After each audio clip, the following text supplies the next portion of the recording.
अविश्वसनीय, वास्तव में अकल्पनीय। खुद चियांग झान भी इस पर यकीन नहीं कर पा रहा था। अभी वो जादुई छवि मंच का 10वां स्तर का योद्धा था, लेकिन उसकी ताकत एक स्वर्गीय मानव मंच विशेषज्ञ के बराबर थी। उत्तरी सागर क्षेत्र की युवा पीढ़ी में कौन ऐसी भयानक ताकत का मुकाबला करने की हिम्मत करेगा? मोतियान, जू वुशांग, काला कछुआ और सफेद बाघ, ये सभी चियांग झान के पैरों तले रौंद दिए जाएंगे। ये अहंकार नहीं था, बल्कि अजय शक्ति द्वारा लाया गया पूर्ण आत्मविश्वास था। अब जब चियांग झान बड़ा हो गया था, तो दिव्य मार्शल संप्रदाय मास्टर के लिए उसे मारना आत्महत्या होगी। जैसे ही उसने अपने दिल में सोचा, उसकी आंखों में एक क्रूर हत्या का इरादा उभर आया। दिव्य मार्शल संप्रदाय मास्टर उत्तरी सागर क्षेत्र में नंबर एक विशेषज्ञ के रूप में जाना जाता था, और वो पहले से ही स्वर्गीय मानव मंच की 10वीं परत के शिखर पर पहुंच चुका था। वो अतुलनीय रूप से शक्तिशाली और अद्वितीय था। ये विशेष रूप से तब हुआ जब उसने दिव्य मार्शल संप्रदाय के सभी शिष्यों के भाग्य का उपयोग जीवन मृत्यु चरण को तोड़ने के लिए किया। यदि वो सफल होता, तो वो निश्चित रूप से उत्तरी सागर क्षेत्र के सभी प्रमुख संप्रदायों को पार कर जाता और दुनिया को एकजुट कर देता। उस समय चियांग झान की स्थिति और भी खतरनाक हो जाती। उसे जितनी जल्दी हो सके दिव्य आकार चरण को तोड़ना था। ये एक ऐसा कदम था जो उसे उठाना था, और इसमें देरी नहीं की जा सकती थी। चियांग झान ने अपना मन बना लिया और तुरंत अपना ध्यान 5वीं अविनाशी शाही लाश पर केंद्रित कर दिया। राजा की लाश काले रंग के कपड़े पहने एक मध्यम आयु वर्ग के व्यक्ति की थी, और उसके चेहरे पर एक ठंडी अभिव्यक्ति थी। उसके चेहरे की विशेषताएं कोणीय थी, और उसकी आंखें रक्तपीपासुता से भरी हुई थी। उसका पूरा शरीर एक मोटी शैतानी क्यूई से ढका हुआ था। ये एक उफनती समुद्री लहर की तरह था। एक नजर और कोई बता सकता था कि वह एक राक्षसी राजा था। वह चुपचाप वहां खड़ा था, और एक अतुलनीय बुरी आभा धीरे धीरे उसके शाश्वत शरीर से निकल रही थी। ऐसा लग रहा था मानो वो अगले ही पल पुनर्जीवित होकर पुनर्जन्म लेगा और चियांग झान को उसकी हड्डियों और मांस के साथ खा जाएगा। चियांग झान को इस शैतान राजा की लाश से जबरदस्त ऊर्जा का एहसास हो रहा था। इस तरह का संकेत बेहद अजीब था। ऐसा लग रहा था कि ये शैतान राजा बिल्कुल भी मरा नहीं था और बस सो रहा था। चियांग झान के चेहरे पर एक अभूतपूर्व गंभीर भाव प्रकट हुआ। उसने इस शैतान राजा की लाश को परिष्कृत करने की हिम्मत नहीं की, क्योंकि उसे डर था कि शैतान अचानक जीवित हो जाएगा। अगर ऐसा हुआ तो परिणाम अकल्पनीय होंगे। ये क्या चीज है? उसकी हिचकिचाहट के बीच चियांग झान के आत्मा सागर की गहराई से एक अजीब और अनोखी चीज उभरी। ये एक भ्रूण की तरह लग रहा था, जिसने अभी अभी आकार लिया था। इसके चेहरे की विशेषताएं धुंधली थी, लेकिन इसके दिल की धड़कन की आवाज युद्ध के ढोल की आवाज की तरह मजबूत और शक्तिशाली थी। डोंग डोंग डोंग ताल से भरा भ्रूण एक के बाद एक हिल रहा था, जैसे कोई प्राचीन शैतान समय और स्थान को पार कर रहा हो, मानो वो चियांग झान के दिल पर कदम रख रहा हो। तुरंत वो खुद को रोक नहीं सका और ठंडे पसीने से लथपथ हो गया। उसके सामने शैतान राजा की लाश स्पष्ट रूप से एक आदमी थी, लेकिन उसने वास्तव में एक बच्चे को जन्म दिया था। ये एक भूत को देखने जैसा था। चियांग झान हाल के वर्षों में प्रसिद्धि के शिखर पर पहुंच गया था, और उसने दुनिया में कई चीजें देखी थी, खासकर जब वो हत्यारों के राजा की यादों में विलीन हो गया था। वो इस दुनिया के कई रहस्यों को जानता था, लेकिन इस समय वो इस भयानक दृश्य पर विश्वास नहीं कर सकता था। ऐसा इसलिए था क्योंकि ये बहुत अजीब था। एक आदमी के शरीर में बच्चे का जन्म निस्संदेह दुनिया में एक दुर्लभ बात थी। इतना ही नहीं, चियांग झान ने शैतान राजा की लाश से पैदा हुए बच्चे को भी पाया। उसके शरीर की सारी त्वचा गहरे काले रंग की थी, और उस पर घने पैटर्न थे। ये एक ताबीज की तरह था और बच्चे के शरीर से एक राजसी जीवन शक्ति निकल रही थी। चियांग झान ने दैत्य राजा की लाश को एकटक देखा और गहरे विचार में डूब गया। दैत्य राजा की लाश से पैदा हुआ बच्चा निश्चित रूप से एक राक्षसी भ्रूण था, लेकिन चियांग झान को पता नहीं था कि इसमें इतना भयानक क्या था। ऐसी परिस्थितियों में उसे नहीं पता था कि उसे इस राक्षसी भ्रूण को परिष्कृत करना चाहिए या नहीं। ये एक कठिन निर्णय था। अविनाशी युद्ध राजा मंत्र और बेजान कृपाण तकनीक से कम नहीं। भले ही चियांग झान का मन दृढ़ था, फिर भी उसके लिए कम समय में निर्णय लेना मुश्किल था।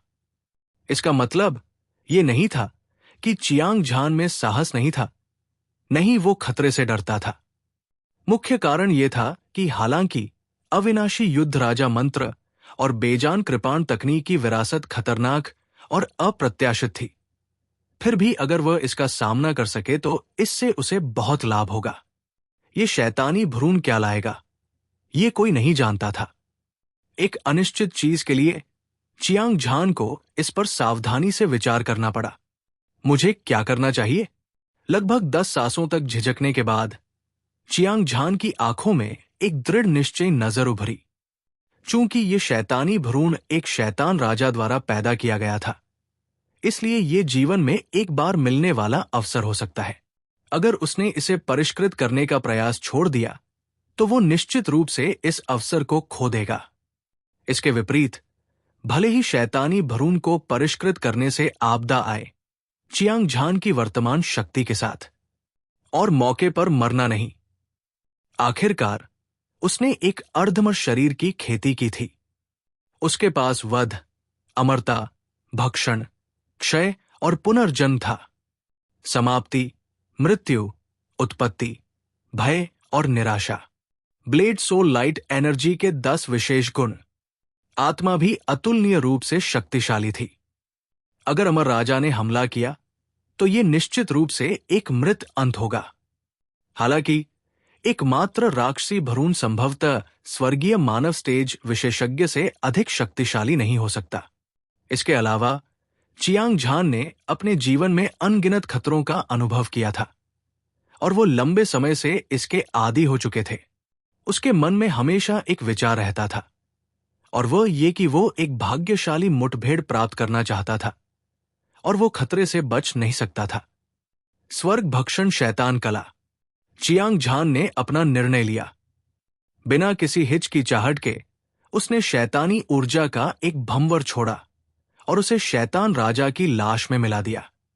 एक पल में काली भंवर ने शिशु शैतान भ्रूण को लपेट लिया और उसे पागलपन से परिष्कृत करना शुरू कर दिया। गड़गड़ाहट, गड़गड़ाहट। रहस्यमय राक्षसी भ्रूण राक्षसी ऊर्जा के भंवर में डूबा हुआ था। न केवल ये परिष्कृत नहीं था, बल्कि इसने राक्षसी ऊर्जा के भीतर निहित ऊर्जा को जमकर निगल लिया और धीरे धीरे एक फुलाए हुए गुब्बारे की तरह फैल गया। रहस्यमयी भ्रूण भी जन्म लेने के कगार पर लग रहा था। हिंसक रूप से मुड़ रहा था। उसके मूल रूप से धुंधले चेहरे की विशेषताएं धीरे धीरे स्पष्ट हो रही थी। उसकी काली त्वचा लोहे की तरह सख्त और मुलायम थी। ये चमकदार थी, जिसमें 2 उभरी हुई भौहें थी, लेकिन एक भी भौं नहीं थी। उसकी नाक का पुल लटकते हुए पित्ताशय की तरह था और उसका मांसल मुंह खुलता और बंद होता था। ऐसा लग रहा था कि वो सांस ले रहा है और ये एक काले बिंदु और एक सामान्य बच्चे से अलग नहीं लग रहा था। हालांकि जब उसने अपनी आंखें खोली तो सब कुछ बदल गया। वे किस तरह की आंखें थी?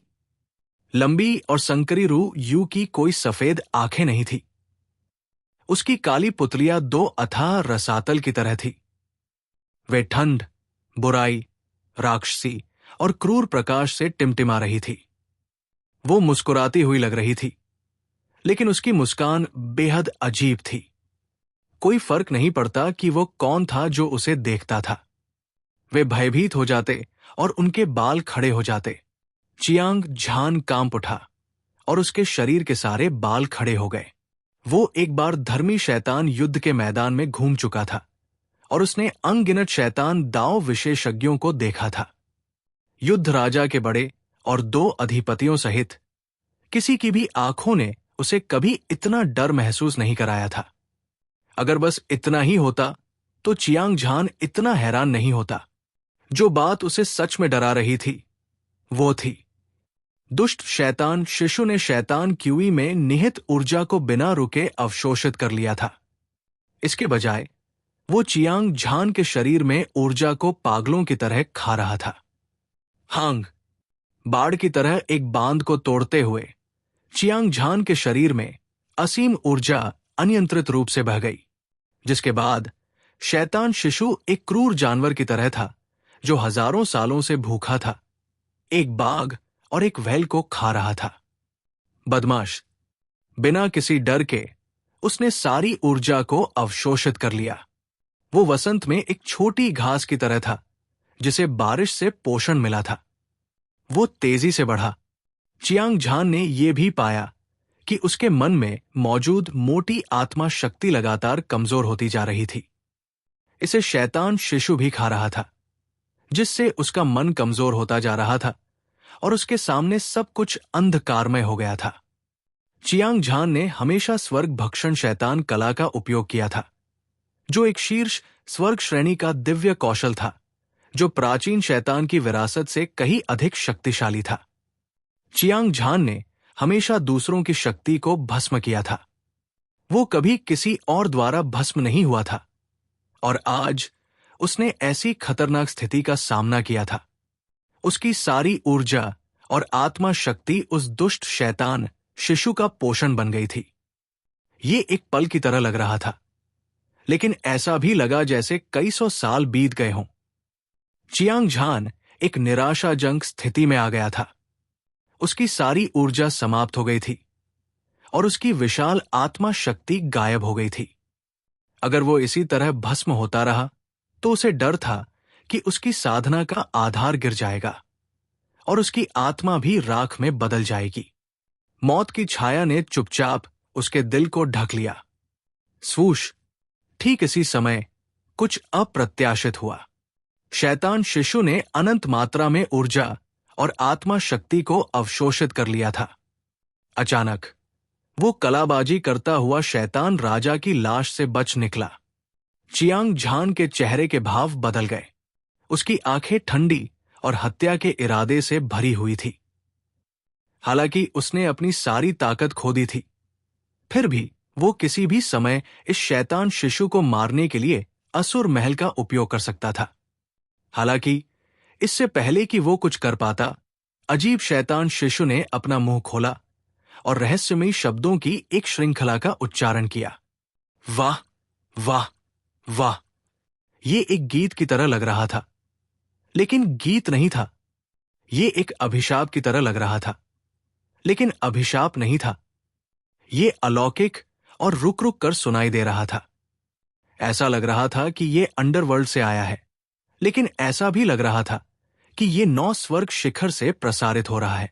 हालांकि चियांग झान ने पहले कभी ऐसी आवाज नहीं सुनी थी, लेकिन वो नहीं जानता था कि ये किस भाषा में है। हालांकि उसने चमत्कारिक रूप से इसके पीछे के अर्थ को समझ लिया था। प्रधान शैतान भरून कला ने हृदय दानव को भरून के रूप में इस्तेमाल किया। शैतान शिशु को पोषित करने के लिए हजारों शैतानी विचारों को अवशोषित किया।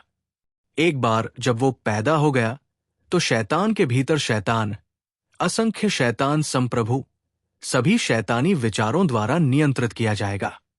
अनंत रात्रि कृपाण कला, रात गिर गई थी और सूर्य और चंद्रमा ने अपना प्रकाश खो दिया था। केवल अंधकार ही हमेशा के लिए रह सकता था।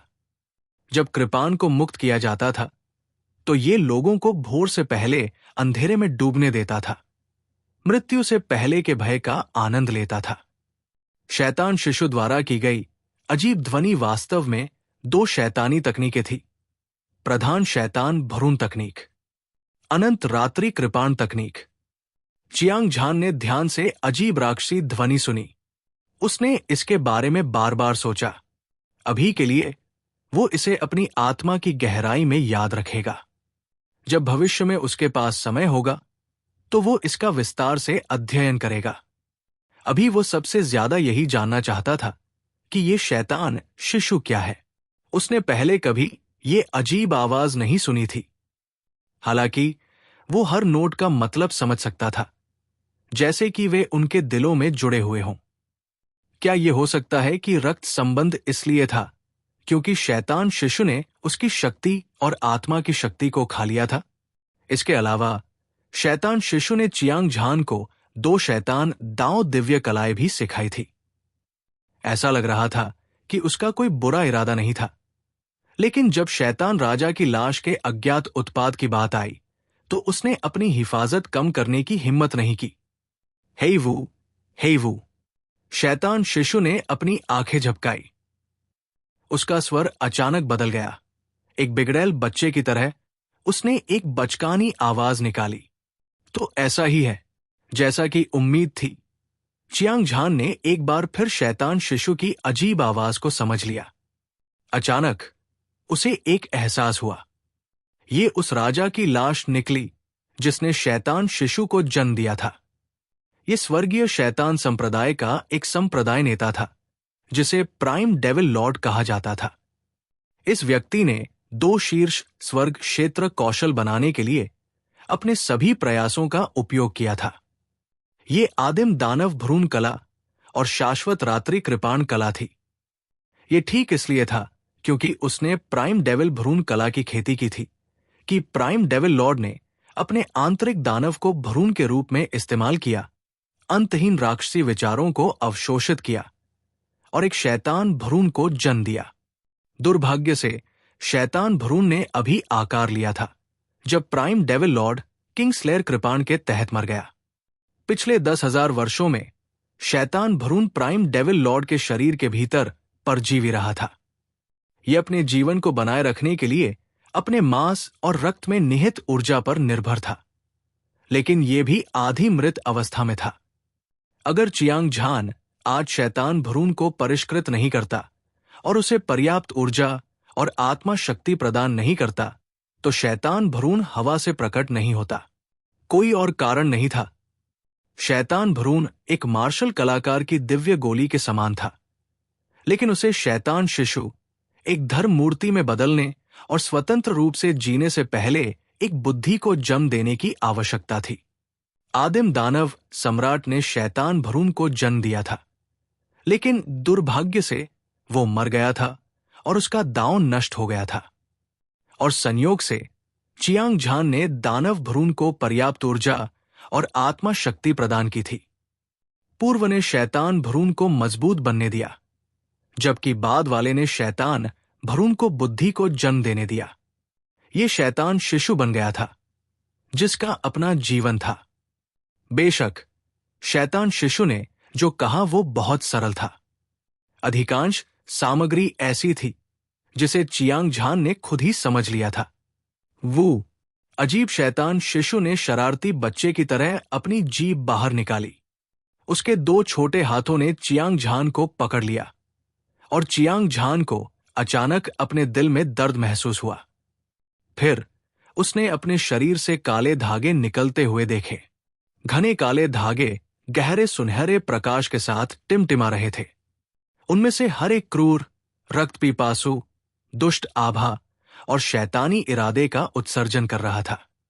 इस समय अगर कोई काले धागे पर शैतानी इरादे से संक्रमित होता है तो उसके भीतर के राक्षस तुरंत उत्तेजित हो जाते हैं, जिससे वे विचलित मनोविकृति में चले जाते हैं। चियांग झान एक पल के लिए स्तब्ध रह गया। फिर उसकी चमकदार और रंगीन आंखों ने एक चौंकाने वाला रंग प्रकट किया, क्योंकि वो अपने दिल की गहराई में शांति महसूस कर सकता था और अब कोई शैतानी इरादा नहीं था। इस तरह का संकेत ऐसा था जैसे शैतान शिशु ने उसके सभी आंतरिक राक्षसों को बाहर निकाल दिया हो। ये आम तौर पर ज्ञात था कि लोगों के भीतर राक्षस होते हैं। इस तरह की बात बेहद अजीब थी। किसी के दिल में छुपकर ये कभी भी फट सकता है। जब तक जीवन है तब तक आंतरिक राक्षस होंगे, खासकर मार्शल आर्ट विशेषज्ञ। कुछ लोग अपनी ताकत बढ़ाना चाहते थे और अद्वितीय विशेषज्ञ बनना चाहते थे, जबकि अन्य हवा को बुलाना चाहते थे और बारिश को बुलाना चाहते थे। दुनिया पर हावी होना, ये सभी चीजें आंतरिक राक्षस थी। इसे सीधे शब्दों में कहें तो इच्छाएं आंतरिक राक्षस थी। जब तक कोई जीवित रहता है तब तक उसके पास सभी प्रकार की इच्छाएं और आंतरिक राक्षस होंगे। एक व्यक्ति, चाहे वो एक सज्जन व्यक्ति हो या एक प्रतिष्ठित भिक्षु, उसके पास कोई इच्छा नहीं होगी। वे आंतरिक राक्षसों को दबाने में सक्षम हो सकते हैं, लेकिन वे आंतरिक राक्षसों को पूरी तरह से नष्ट नहीं कर पाएंगे। जैसा कि कहा जाता है, अगर किसी व्यक्ति का दिल नहीं मरता है तो दिल का दानव नष्ट नहीं होगा। यही तर्क था। चियांग झान भी एक इंसान था। स्वाभाविक रूप से उसके पास भी अपने आंतरिक राक्षस थे और वे आम लोगों की तुलना में कहीं अधिक गंभीर थे। बचपन से ही उसे परेशान किया जाता रहा था और वो दुख की खाई में जी रहा था। उसने एक शक्तिशाली मार्शल कलाकार बनने का सपना देखा था और ये उसका पहला आंतरिक दानव था। बाद में उसे अविनाशी युद्ध राजा मंत्र विरासत में मिला और वो एक दबंग तरीके से उभरा। उसने दुनिया पर अपना दबदबा बना लिया था।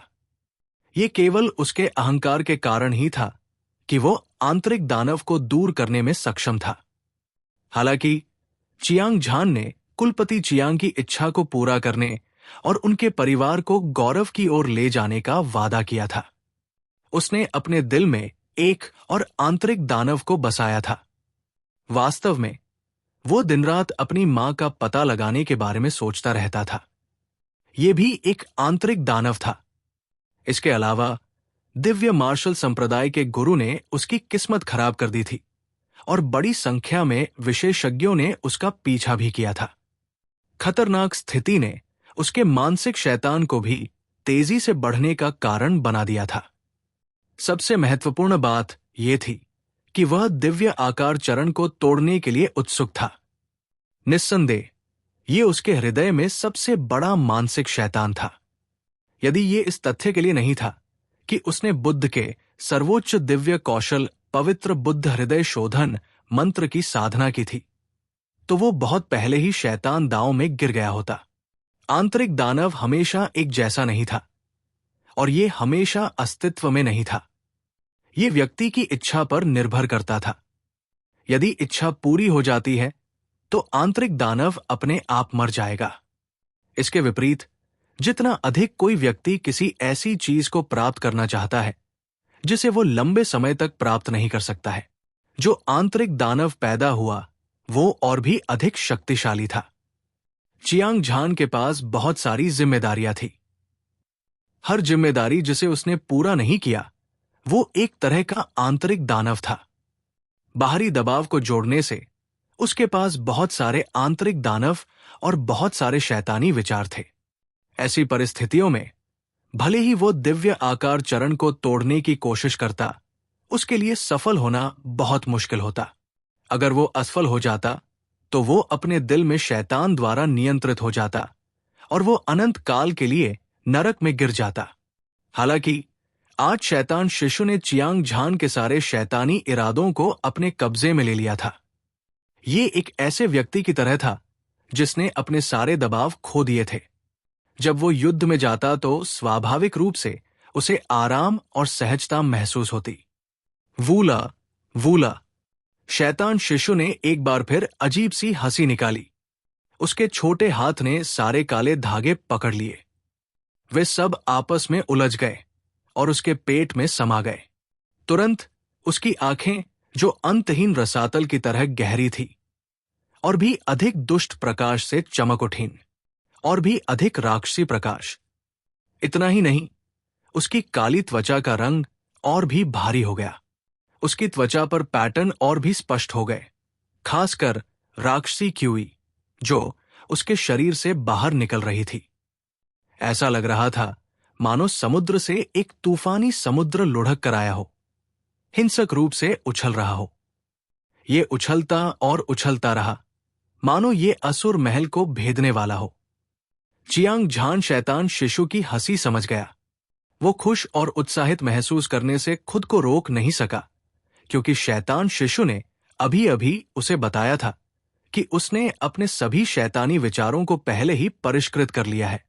भले ही वो भविष्य में किसी और शैतान को जन्म दे, उसे इसकी चिंता करने की जरूरत नहीं होगी। ये निश्चित रूप से एक अप्रत्याशित सौभाग्यपूर्ण मुठभेड़ थी। ये प्रतीत होता है कि दुष्ट शैतान शिशु वास्तव में शैतान के दिल को दबाने में सक्षम था।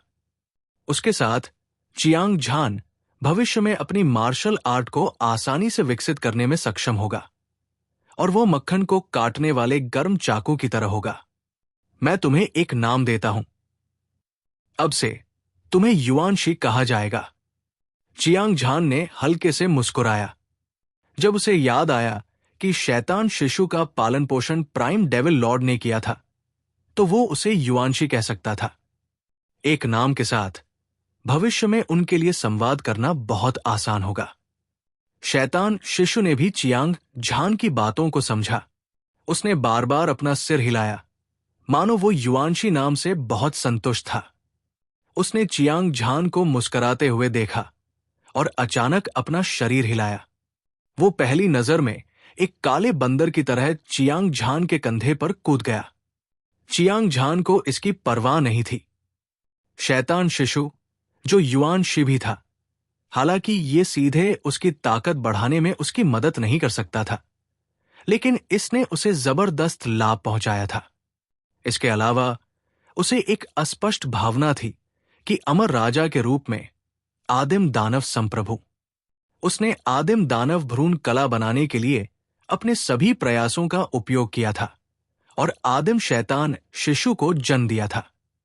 यह केवल आंतरिक दानव को दबाने के लिए नहीं था, इसमें अन्य क्षमताएं होनी चाहिए। यह सिर्फ इतना था कि उसने अभी तक इसकी खोज नहीं की थी। भले ही उसका अनुमान सही था या नहीं, चियांग झान ने पहले ही अपने दिल की गहराई से आदिम को स्वीकार कर लिया था। उसने आदिम दानव भगवान की लाश को देखा और आखिरकार छठे राजा की लाश पर उतरा। इस राजा की लाश बैंगनी वस्त्र पहने एक बूढ़े व्यक्ति की थी। उसका शरीर पहाड़ की तरह लंबा और सीधा था। उसके लंबे बैंगनी बाल उसके कंधों पर ढीले ढाले लटक रहे थे और उसका चेहरा सुंदर था। उसकी भौहें तीखी थी और उसकी आंखें चमकीली थी। उसका रूप बेजोड़ था और उसका रूप बहुत प्रभावशाली था। ये आदमी बेपरवाही से वहां खड़ा था, लोगों को ये एहसास दिला रहा था कि वो स्वर्ग को सहारा दे सकता है और दुनिया को दबा सकता है। वो बिल्कुल भी हिल नहीं सकता था, अन्यथा मौसम बदल जाएगा और आकाश और पृथ्वी ढह जाएंगे। हांगलोंग, हांगलोंग, ये ज्वार की लहर की तरह था। बैंगनी कपड़े पहने बूढ़े आदमी के शरीर से 10,000 सरपट दौड़ते घोड़े निकल रहे थे। प्रभाव इतना शक्तिशाली था कि ये पहाड़ों को गिरा सकता था और समुद्र को उलट सकता था। चियांग झान ने अपनी भौहें सिकोड़ी और उसके मुंह के कोने से खून की धार बह निकली। इस अविनाशी शाही शव से निकलने वाली ऊर्जा ब्रह्मांड राजा, स्वर्गीय राजा हाओ, स्वर्गीय मार्शल राजा, क्यूओंग क्यू राजा और प्रधान शैतान भगवान की ऊर्जा से कहीं अधिक शक्तिशाली थी। बिना किसी संदेह के ये एक अद्वितीय विशेषज्ञ था। भले ही ये वध के राजा जितना शक्तिशाली न हो, फिर भी ये बहुत अलग नहीं था। चियांग झान ने बूढ़े आदमी को देखा।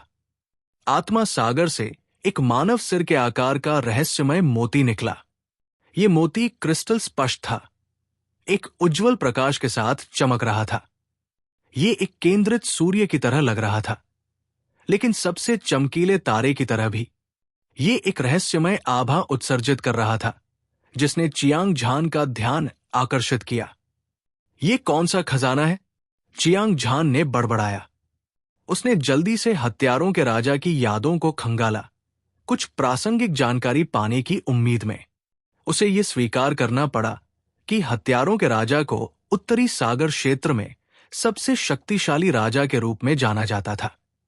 वह दुनिया पर राज करने वाले और 9 स्वर्गों को हिला देने वाले राजा के रूप में जाना जाता था।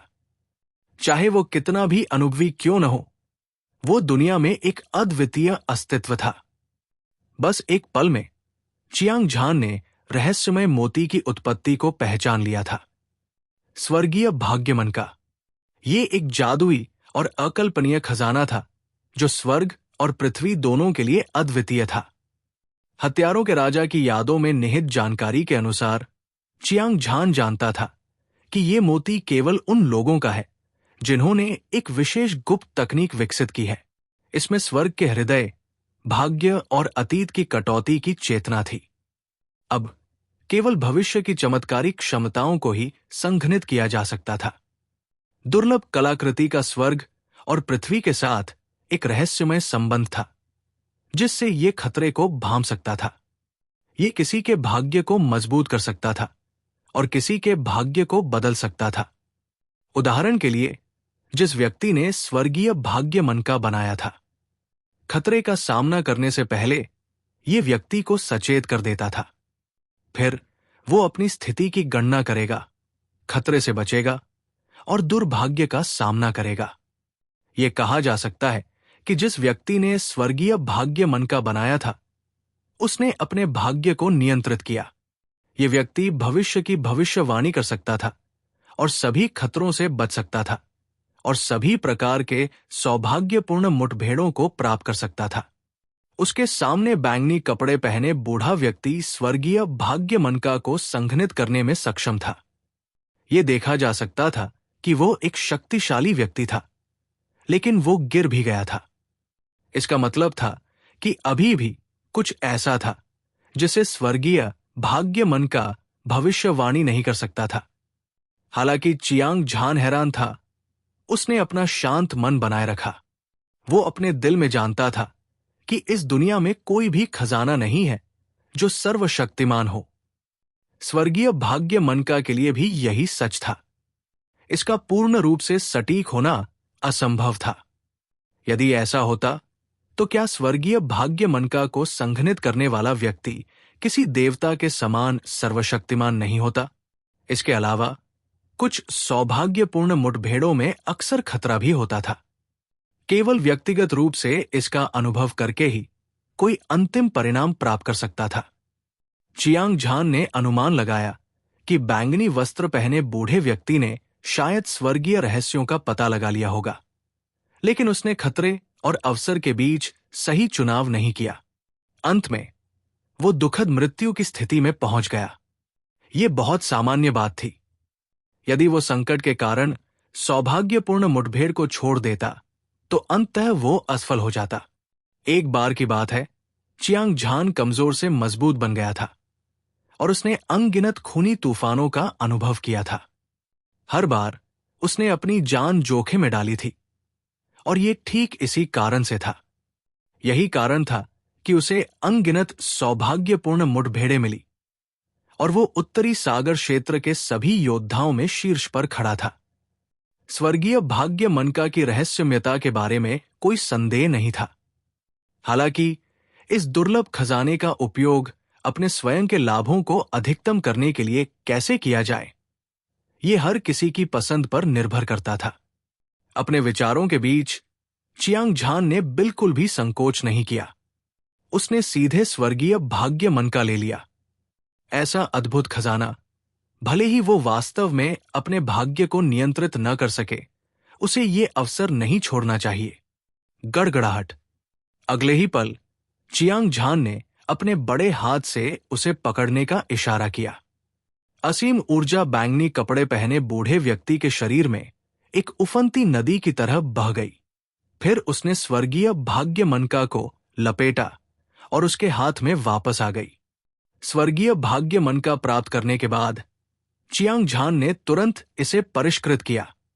तुरंत उसने पाया कि चिकना और दर्पण जैसा स्वर्गीय भाग्य मनका तेजी से घूम रहा था कि सतह पर एक मानव आकृति दिखाई दी। ये एक बच्चा था। वो एक शानदार महल में अपनी आंखें बंद करके साधना कर रहा था। जैसे जैसे स्वर्गीय भाग्य मनका घूमता रहा, बच्चे के जीवन के अनुभव लगातार बदलते रहे। ये बेहद दिलचस्प था। उनमें से ज्यादातर साधना और लड़ाई के थे। कुछ खतरे और सौभाग्यपूर्ण मुठभेड़ें भी थी। अंत में स्वर्गीय भाग्य मनका की प्रेत छवि बैंगनी कपड़े पहने एक बूढ़े व्यक्ति में बदल गई। वो हत्यारों के राजा कृपान के नीचे मर गया। ये दृश्य जीवंत और सजीव थे और वे वास्तविक और स्पष्ट थे। चियांग झान ने स्वर्गीय भाग्य मनका पर प्रेत छवि को ऐसे देखा जैसे वो खुद उसे देख रहा हो। मैं दिव्य मार्शल संप्रदाय गुरु, स्वर्ग की इच्छा का राजा, 10,000 साल पहले हत्यारों के राजा के साथ मेरी लड़ाई के कारण मर गया था। जब मैं मर रहा था तो मैंने 2 दिव्य कौशल विकसित किए। स्वर्गीय गुप्त कला, एक स्वर्ग को चुनौती देने वाली तलवार कौशल। मैं इसे युवा पीढ़ी के शिष्यों के लिए छोड़ दूंगा, इस राजा की विरासत प्राप्त करने की उम्मीद में। मैं दिव्य मार्शल संप्रदाय में शामिल हो पाऊंगा और संप्रदाय को उसके शिखर तक ले जा पाऊंगा। स्वर्गीय भाग्य मनका के भीतर से अचानक एक राजसी और दबंग आवाज प्रसारित हुई। उसके बाद भ्रम बदल गया और चियांग झान की आंखों के सामने सितारों की तरह दिखने वाले शब्द दिखाई दिए। स्वर्गीय गुप्त कला, अपने दिल के साथ मैं स्वर्ग और पृथ्वी के साथ विलय कर सकता हूं, भाग्य के साथ संवाद कर सकता हूं और भाग्य की गणना कर सकता हूं। यह सौभाग्य की भविष्यवाणी कर सकता है, सौभाग्य को नष्ट कर सकता है और भाग्य को नियंत्रित कर सकता है। स्वर्ग को चुनौती देने वाली तलवार तकनीक, एक तलवार तकनीक जो यिन और यांग को उलट सकती है, सूर्य और चंद्रमा को स्थानांतरित कर सकती है, दुनिया को चीर सकती है और ब्रह्मांड को चकनाचूर कर सकती है। एक बार तलवार क्यूई को मुक्त कर दिया गया तो स्वर्गीय रहस्य समाप्त हो जाएंगे, जीवन नष्ट हो जाएगा, लोग दुख और पीड़ा में डूब जाएंगे और सभी जीवित चीजें अस्तित्व में नहीं रहेंगी। अन्य 2 शीर्ष स्वर्ग चरण कौशल। चियांग झान का दिमाग चला गया और उसने जल्दी से स्वर्गीय गुप्त कलाओं और स्वर्ग को चुनौती देने वाली तलवार तकनीकों को ब्राउज किया। उसी समय वो बैंगनी कपड़े पहने बूढ़े व्यक्ति, दिव्य मार्शल संप्रदाय के गुरु, स्वर्ग के अधिदेश राजा की पहचान भी जानता था। ऐसा कहा जाता था कि ये दिव्य मार्शल संप्रदाय के इतिहास में सबसे शक्तिशाली अमर राजा था और ये दुनिया में स्वतंत्र रूप से यात्रा कर सकता था। वो अजेय था, खासकर जब उसके पास स्वर्ग के रहस्यों को जानने की क्षमता थी। वो दुनिया में बेजोड़ था। दुर्भाग्य से, हालांकि स्वर्गीय राजा एक प्रतिभाशाली व्यक्ति था, वो राजा कातिल कृपाण के तहत मर गया। ये योद्धाओं की क्रूर दुनिया थी। मजबूत कमजोरों का शिकार करता था और मजबूत कमजोरों का शिकार करता था। कोई भी अपनी हिफाजत कभी नहीं छोड़ सकता। चियांग झान का दिल स्वर्ग के इच्छा राजा के प्रति सम्मान से भरा हुआ था। वो उनकी अंतिम इच्छा भी पूरी करना चाहता था, लेकिन उसने पहले ही दिव्य मार्शल संप्रदाय के साथ सभी संबंध तोड़ लिए थे। जब तक कि वो वर्तमान दिव्य मार्शल संप्रदाय के गुरु, कानून प्रवर्तन एल्डर और अन्य को नहीं मार देता, केवल पूरे संप्रदाय को सही मायने में नियंत्रित करके ही वो संप्रदाय को गौरव की ओर ले जा सकता था। ये कहना जितना आसान था, करना उतना ही मुश्किल था। दिव्य मार्शल संप्रदाय के गुरु को उत्तरी सागर क्षेत्र में नंबर एक विशेषज्ञ के रूप में जाना जाता था। उनकी साधना का आधार गहरा था और उनकी ताकत बेजोड़ थी। चियांग झान की असाधारण प्रतिभा के बावजूद उनके पास अभी भी एक मजबूत आधार था। हालांकि जल्द या बाद में उनके और दिव्य मार्शल संप्रदाय के बीच एक महान युद्ध होगा। अंतिम परिणाम के लिए केवल स्वर्ग ही जानता था। स्वर्ग के आदेश राजा, मुझे आशा है कि स्वर्ग में आपकी आत्मा है। शिष्य संप्रदाय को साफ करें और संप्रदाय को शिखर तक ले जाएं। चियांग झान ने खुद से कहा। उसके मन में एक विचार उभरा और वो था दिव्य मार्शल संप्रदाय को पूरी तरह से साफ करना। जब तक वो वर्तमान दिव्य मार्शल संप्रदाय के गुरु, कानून प्रवर्तन एल्डर और अन्य को मार डालता, तब तक उसके पास स्वर्ग के आदेश राजा की अंतिम इच्छा को पूरा करने का मौका होता। ये रास्ता कांटों और कांटों से भरा होना तय था। ये अतुलनीय रूप से कठिन था, लेकिन चियांग झान खुद पर पूरा भरोसा रखता था।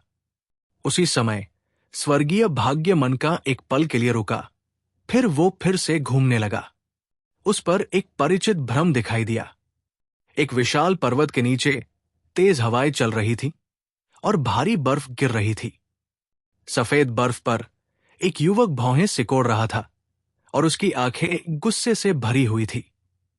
उसने दुनिया को हिला देने वाली दहाड़ लगाई और फिर पतली हवा से एक सुनहरी छाया प्रकट हुई। ऐसा लग रहा था जैसे कोई सम्राट दुनिया पर उतर आया हो, और उसकी आभा बेमिसाल थी। चियांग झान ने जब यह दृश्य देखा तो वो हंसने से खुद को नहीं रोक पाया। वो युवक कुछ साल पहले जैसा ही था। सुनहरी छाया पैट्रियार्क चियांग थी। ये ठीक इसलिए था क्योंकि उसे पैट्रियार्क चियांग द्वारा बनाए गए अद्वितीय दिव्य कौशल विरासत में मिले थे, अविनाशी युद्ध राजा मंत्र। वो एक सच्चा मार्शल कलाकार बन गया था। स्वर्गीय भाग्य मनका पर भ्रम भाग्य राजा से चियांग झान में बदल गया। मानो ये संकेत था कि उसने इस दुर्लभ खजाने को पूरी तरह से पकड़ लिया है। इसके अलावा प्रेत तेजी से बदल रहे थे। इन पिछले कुछ वर्षों में उसके सभी अनुभव पूरी तरह से उभर आए थे। अभी जो कुछ भी हुआ था उसे अनदेखा नहीं किया गया था। चियांग झान जितना अधिक इसे देखता उतना ही उसे लगता कि स्वर्गीय भाग्य मन का अतुलनीय रूप से जादुई था। दुर्भाग्य से इस पर केवल अतीत ही देखा जा सकता था। अब हालांकि ऐसा कुछ भी नहीं था जो भविष्य में हो सकता था। यह स्थिति इसलिए थी क्योंकि उसने कभी स्वर्गीय गुप्त कलाओं की साधना नहीं की थी। इसलिए वो स्वर्गीय भाग्य मनका के कार्य का पूरी तरह से उपयोग करने में असमर्थ था। अन्यथा वो भविष्य में आने वाले खतरों का पता लगाने में सक्षम होता और वहां से वो भाग्य की तलाश करने और विपत्ति से बचने में सक्षम होता और वास्तव में अपने भाग्य को समझ पाता। ये कदम चियांग झान के लिए बेहद महत्वपूर्ण था। इसके अलावा उसने पहले से ही राजाओं की सभी लाशों का अध्ययन किया था और सभी भाग्यशाली मुठभेड़ों को प्राप्त किया था जिनकी उसे आवश्यकता थी। अब उसे जो करने की आवश्यकता थी वो सभी शीर्ष स्वर्गीय श्रेणी के दिव्य कौशलों की साधना करना था और अपनी सारी शक्ति का उपयोग करके दिव्य आकार चरण तक पहुंचना था। उसका दिल द्रवित हो गया और अब कार्य करना बेहतर था। चियांग झान जमीन पर बैठ गया, अपनी आंखें बंद कर ली और आत्मज्ञान की स्थिति में प्रवेश किया। सबसे पहले उसने अपनी नजर स्वर्गीय गुप्त कलाओं पर रखी थी, जिससे पता चलता है कि वो इस शीर्ष स्वर्ग ग्रेड गुप्त कौशल को कितना महत्व देता है। अपने दिल से मैं स्वर्ग और पृथ्वी के साथ विलीन हो जाऊंगा, भाग्य के साथ संवाद करूंगा और भविष्यवाणी कला को समझूंगा। चियांग झान ने अपना सारा ध्यान स्वर्गीय गुप्त कलाओं पर केंद्रित किया। कभी कभी वो भौहें सिकोड़ता था और कभी कभी वो जानबूझकर मुस्कुराता था। वो पूरी तरह से स्वर्गीय गुप्त कलाओं में डूबा हुआ था और उसका दिमाग पूरी तरह से उसी पर केंद्रित था। अगर ये अतीत में होता, भले ही वो प्रतिभाशाली होता और असाधारण समझ क्षमता रखता, फिर भी उसे शीर्ष स्वर्ग ग्रेड गुप्त तकनीक को समझने में कुछ महीने या 1 या 2 साल लग जाते। ये कोई अतिशयोक्ति नहीं थी, क्योंकि स्वर्ग का क्षेत्र व्यापक और गहरा था और ये रहस्यों से भरा था। चियांग झान का तो कहना ही क्या, उन शक्तिशाली और दबंग स्वर्गीय मनुष्य मंच विशेषज्ञों को भी इसे समझना मुश्किल होगा। हालांकि जब से चियांग झान स्वर्गीय राजा हाउ की बची हुई आत्मा के साथ विलीन हुआ, उसकी आत्मा तेजी से बढ़ी, अतुलनीय रूप से शक्तिशाली बन गई और उसकी समझ की क्षमता स्वाभाविक रूप से तेजी से बढ़ी। उसने स्वर्गीय गुप्त कलाओं का शब्द दर शब्द विश्लेषण किया और धीरे धीरे कुछ रहस्यों को समझ लिया। समय तेजी से बीत गया। अनजाने में 1 महीने से ज्यादा समय बीत गया। इस दिन चियांग झान ने अचानक अपनी आंखें खोली। उसकी आंखों से बिजली की तरह चमकने वाली 2 किरणें निकली, जो चकाचौंध और लुभावनी थी। आखिरकार मैं स्वर्गीय गुप्त कलाओं की साधना कर सकता हूं। 30 दिनों के ध्यान के बाद चियांग झान ने आखिरकार स्वर्गीय गुप्त कलाओं के शुरुआती चरण को समझ लिया था। वो अपनी समझ की क्षमता से संतुष्ट होकर जोर से हंसा, उस समय के बारे में सोचते हुए जब उसने 1000 चक्र पुनर्जन्म ब्लेड तकनीक प्राप्त की थी। उसने जिया फेक्सू और एओ चांगकोंग के साथ इसकी साधना की थी। उन तीनों की बुद्धि को इकट्ठा करने में उसे आधे साल से ज्यादा का समय लगा था, और अब वो सिर्फ एक जिनसिंग के साथ स्वर्गीय गुप्त कलाओं को समझ रहा था। वो वास्तव में 1 महीने में सफल हो गया था, भले ही ये केवल एक संक्षिप्त झलक थी। हालांकि ऐसी राक्षसी समझ की क्षमता के साथ ये दुनिया को चौंका देने के लिए अभी भी पर्याप्त था।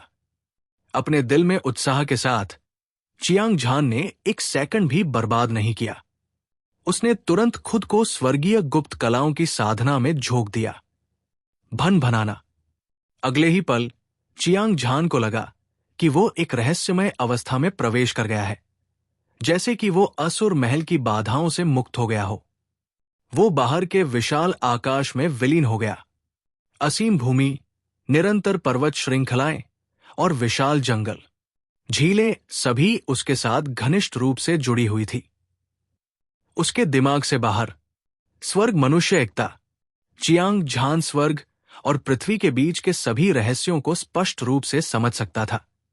और जहां खतरा था, जहां कहीं भी कोई सौभाग्यपूर्ण मुठभेड़ होती, वहां अजीब संकेत मिलते। ऐसा लगता था जैसे उसने पूरी दुनिया पर कब्जा कर लिया हो। ऐसा लगता था जैसे वो स्वर्ग और पृथ्वी के दिल में विलीन हो गया हो। मेरी इच्छा ही स्वर्ग की इच्छा थी। ये एहसास बहुत जादुई था। ब्रह्मांड चियांग झान का निजी क्षेत्र बन गया था, यहां तक कि ब्रह्मांड में भाग्य भी सभी दिशाओं से इकट्ठा हो रहा था। इस समय यदि चियांग झान प्रशिक्षण के लिए बाहर जाता तो वो कुछ खतरनाक जगहों से बच पाता। वो अपेक्षाकृत सुरक्षित जगह चुनता जिसमें अवसर होते। ये कल्पना की जा सकती थी कि इस क्षमता के साथ वो भविष्य में बर्बर निषिद्ध भूमि में खजाने की खोज करने में सक्षम होगा। वो निश्चित रूप से पानी में मछली की तरह होगा, जिसके कई लाभ होंगे। चियांग झान का चेहरा आश्चर्य और उत्साह से भरा था। स्वर्गीय गुप्त कला वास्तव में अपनी प्रतिष्ठा के अनुरूप थी। इसने वास्तव में उसे शून्य में भाग्य और दुर्भाग्य के शगुन को महसूस करने की अनुमति दी। हालांकि उसे जल्द ही पता चला कि कुछ जगह ऐसी थी जहां खतरे और अवसर एक साथ मिले हुए थे। उनके बीच अंतर करना बहुत मुश्किल था। इससे कोई मदद नहीं मिल सकती थी। स्वर्गीय गुप्त कलाएं चाहे कितनी भी अद्भुत क्यों न हो, इसके सार को समझने के लिए अभी भी एक साधक की आवश्यकता थी। तभी ये अपनी सबसे बड़ी शक्ति को प्रकट कर सकती थी। और चियांग झान बहुत ही कम समय के लिए साधना कर रहा था। वो केवल मामूली सफलता के चरण तक ही पहुंचा था, इसलिए उसके लिए पूर्णता प्राप्त करना स्वाभाविक रूप से असंभव था। हालांकि इससे कोई फर्क नहीं पड़ा। स्वर्गीय शासनादेश राजा द्वारा पीछे छोड़े गए स्वर्गीय भाग्य मनके को स्वर्गीय गुप्त कलाओं के साथ जोड़ा जा सकता था, जिससे वो स्वर्ग के और रहस्यों को जान सकता था। गड़गड़ाहट। चियांग झान की नजर स्वर्गीय भाग्य मनके पर चली गई और उसने डोंगाटियन की गुप्त तकनीक को प्रेरित करने के लिए अपनी पूरी ताकत लगा दी। तुरंत स्वर्गीय भाग्य मनका एक बार फिर से घूमने लगा और उसके ऊपर एक सतत पर्वत श्रृंखला दिखाई दी। ऐसा लग रहा था मानो जमीन पर अरबों विशाल ड्रैगन रेंग रहे हों, और हर पर्वत श्रृंखला सुनहरी आध्यात्मिक ऊर्जा उत्सर्जित कर रही हो। यह जोरदार और विशाल था, आकाश और सूरज को ढक रहा था। ये एक असीम महासागर जैसा लग रहा था।